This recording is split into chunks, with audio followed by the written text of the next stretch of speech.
2005년 11월 18일 저녁, 충남 아산에 위치한 모 대학 격리부장이었던 52세의 김모 씨는 모처럼 친구들과 함께 술자리를 가졌습니다.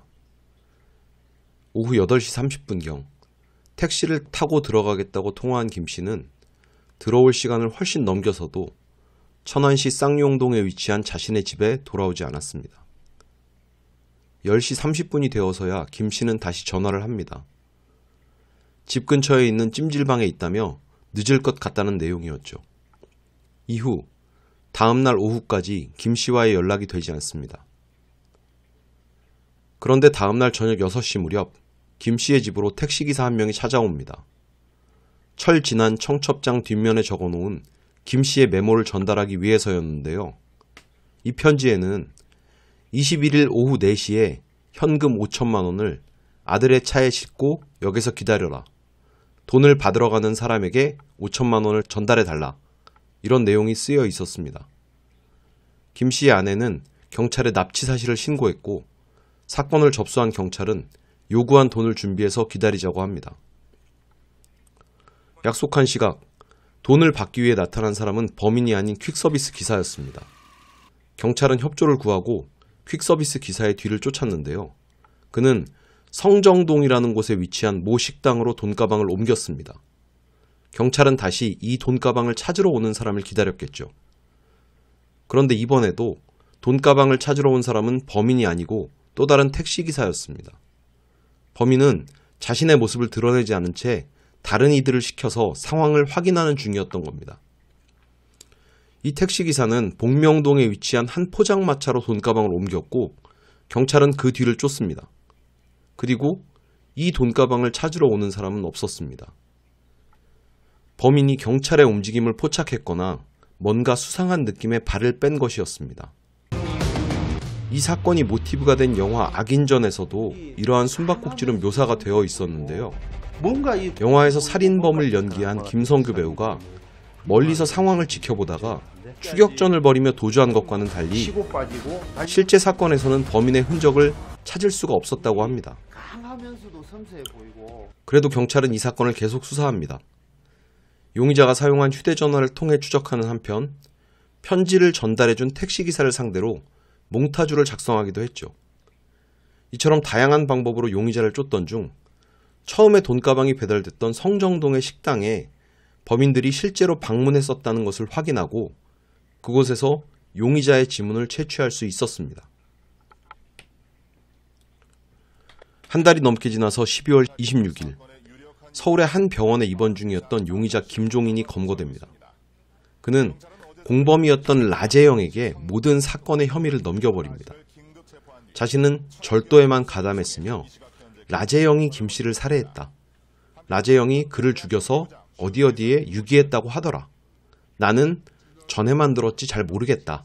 이렇게 잡아댄 거죠. 아무튼 경찰은 김종인이 지목한 아산시 배방면 세교 1리의 하천수문 속에서 피살된 격리부장 김 씨의 시신을 확인하게 됩니다.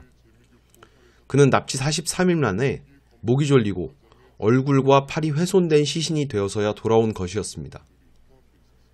김종인이 주범으로 지목한 라재영은 약 한 달여가 지난 2006년 2월 15일 경기도 안산시 상록동의 한 원룸에 숨어 지내다가 검거됐습니다. 그의 차량에서는 여러 범행 도구가 발견되었기에 경찰은 범행 연관성이 있어 보이는 사건들을 대상으로 여죄를 추궁하기 시작했습니다. 이들은 경찰이 추궁한 6건의 사건에 대하여 범행을 인정했는데요.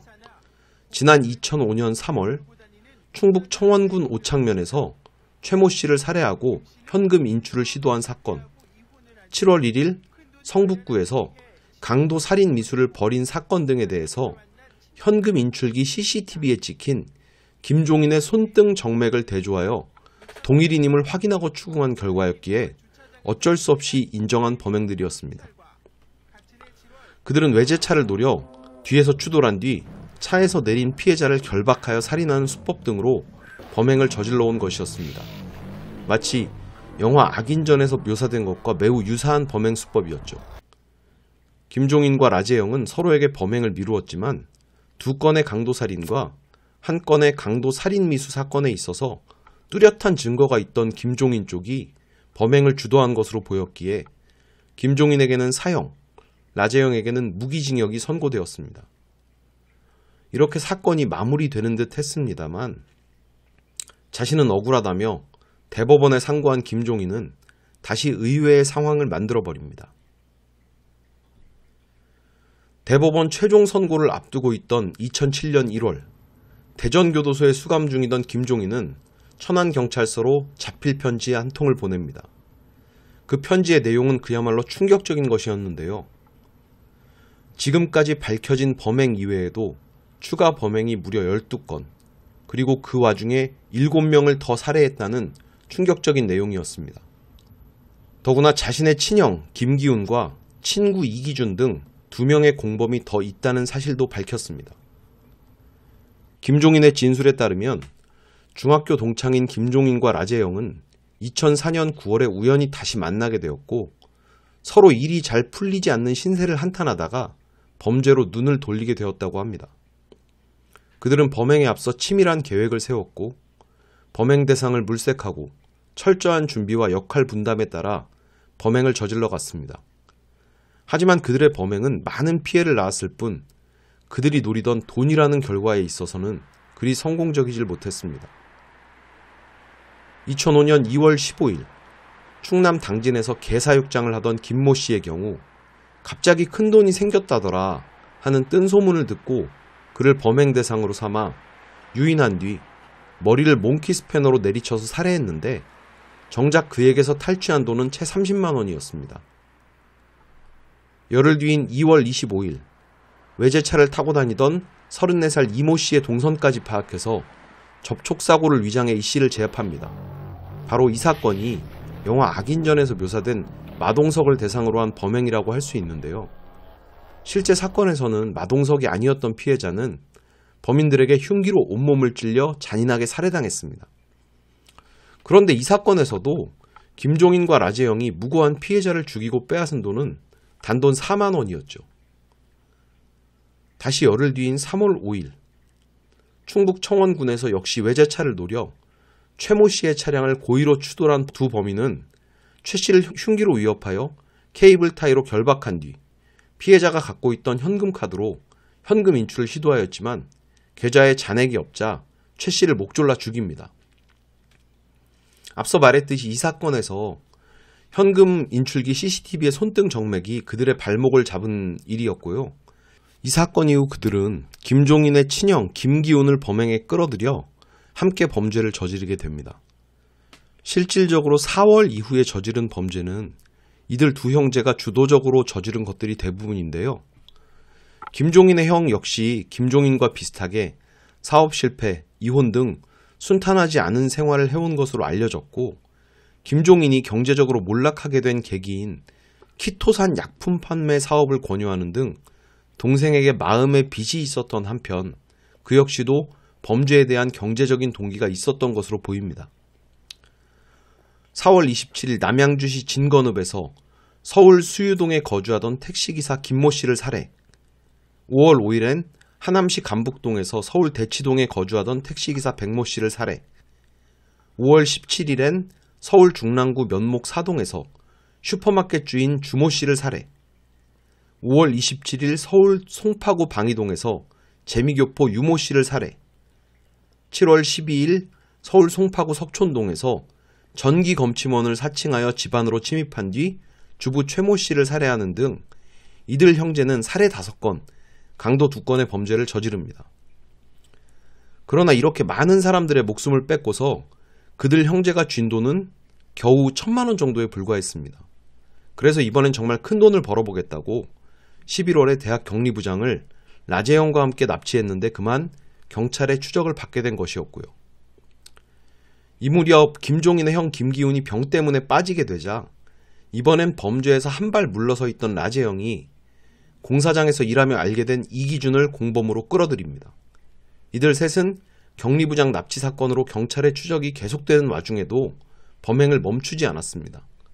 12월 8일에는 광주 용봉동에서 대리운전으로 외제차를 운전하던 기사 구모 씨에게 강도상해, 12월 12일에는 전남 순천시 조례동에서 건설업자를 상대로 한 인질 강도 사건을 벌입니다. 여기서는 드디어 2,500만 원이라는 비교적 큰 돈을 만지게 되는데요. 그리고 나서 2주가 지나지 않아 격리부장 납치 사례로 검거되었으니 만약 이 사건으로 검거되지 않았다면 범죄로 뒤늦은 경제적 이익을 본 이들이 어쩌면 계속 더 큰 범행을 저질렀을 것 같기도 합니다. 어쨌거나 이렇게 김종인의 뒤늦은 자백으로 수면 아래 숨어있던 12건의 사건이 밝혀지게 됩니다. 그는 억울한 피해자들의 원한을 풀어주겠다느니 하는 말도 안 되는 핑계를 댔는데요. H대 격리부장 납치살인 사건으로 처음 취조를 받을 때만 해도 자신은 아무것도 안 했고 라제형이 다 했다 이렇게 말하던 인간이 이제 사형 선고가 확정되게 생겼으니 모든 범죄와 거기에 관련된 다른 공범들까지 술술 불어댄다는 게 과연 정말로 자신이 저지른 범죄를 반성해서일지 아니면 그냥 원망하는 마음 내지 억하심정으로 저지른 일일지는 잘 모르겠네요.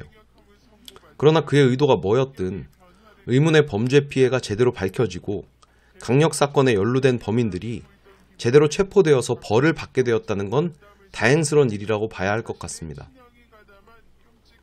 김종인은 이렇게 사건을 밝히고 얼마 지나지 않아서 구치소 내 수감실에서 침낭 지퍼줄을 뜯어내 자살을 기도합니다. 교도관이 이를 발견해서 병원으로 이송했지만 결국은 숨을 거뒀고요. 자신의 죄를 용서해달라는 말도 안 되는 쓰레기 같은 개소리를 휘갈긴 유서를 남겼다고 합니다. 아무튼 그들 일당의 범죄는 모두 인정되었고 라제형 김기훈은 무기징역, 뒤늦게 합류해서 살인 혐의 없이 2건의 강도상해를 저지른 이기준에게는 징역 7년형이 확정되었다고 합니다. 이 사건을 다시 한번 되짚어보면 김종인의 손등 정맥으로 혐의를 입증해낸 걸 보면 알 수 있듯이 어떤 범죄든 저지를 때는 미처 생각하지 못한 허점으로 인해서 밝혀질 수가 있다는 걸 알 수가 있고요. 돈을 노리고 9명이나 되는 사람들을 죽였지만 정작 그들에게서 빼앗은 돈은 그리 많지 않았다는 점에서도 범행을 노리고 일확천금을 벌어보겠다는 생각 자체가 뜬구름 잡는 식의 헛된 사고방식이라는 것도 알 수 있을 겁니다. 무엇보다 하나의 사건에서 더 많은 범행이 드러나고 서로에게 죄를 또 전가하고 심지어 나중에 스스로 다른 범죄자들까지 끌어와서 자백한다는 점에서 보면 범죄를 통해서 자신의 어려운 상황을 타개한다는 비겁한 사고방식을 가진 범죄자들은 결국 함께 범죄를 실행한 사이에서도 신뢰할 수 있는 파트너는 될 수 없다는 점을 분명히 보여주는 사건인 것 같습니다. 영화 악인전 얘기를 조금 더 해보자면 영화에서는 실제 검거의 계기가 되었던 H대 격리부장 살해 사건이 차량 추돌 후 유인 살해라는 이 범죄의 시그니처나 다름없는 수법으로 각색이 되어서 영화 속의 연쇄살인범인 K가 정태석 형사와 사실상 처음 만나게 되는 사건으로 묘사가 되어 있고요. 또 최초의 살인이었던 2005년 2월의 개사육장 주인 살해 사건도 간략하게 등장을 합니다. 그리고 실제로는 사망 피해자가 되어버린 2월 25일에 천안 백석동 외제차 추돌 살해 사건의 피해자로 여기 영화 속 중부권 최대 조폭 두목이라는 장동수, 즉 마동석이 등장하게 됩니다. 장동수는 스펙과 또 수식어에 어울리게 기습을 당하고도 범인을 제압해서 목숨을 구하는데요. 그뿐 아니라 분노를 품은 조폭 두목이 연쇄살인범의 뒤를 쫓아서 그를 결국은 잡아내고 응징하는 걸로 나오죠. 현실에서는 무기력한 범죄 피해자가 만약에 마동석 같은 조폭 두목이었다면 어땠을까? 라는 상상으로 이어져서 그랬다면 좀 더 범인에게 처절한 응징을 가할 수 있지 않았을까? 라는 관점으로 극적인 각색을 거쳐 탄생한 것이 바로 악인전이라는 영화인 것 같습니다. 저도 예전에 극장에서 봤는데 아주 재미있었고요. 아직 이 영화를 보지 않은 분들은 실제 사건을 참고하시면서 한번 꼭 보시기를 추천드립니다. 네, 오늘의 사건 파일 김종인, 라제형, 김기훈, 이기준 연쇄살인 사건은 여기까지입니다. 감사합니다.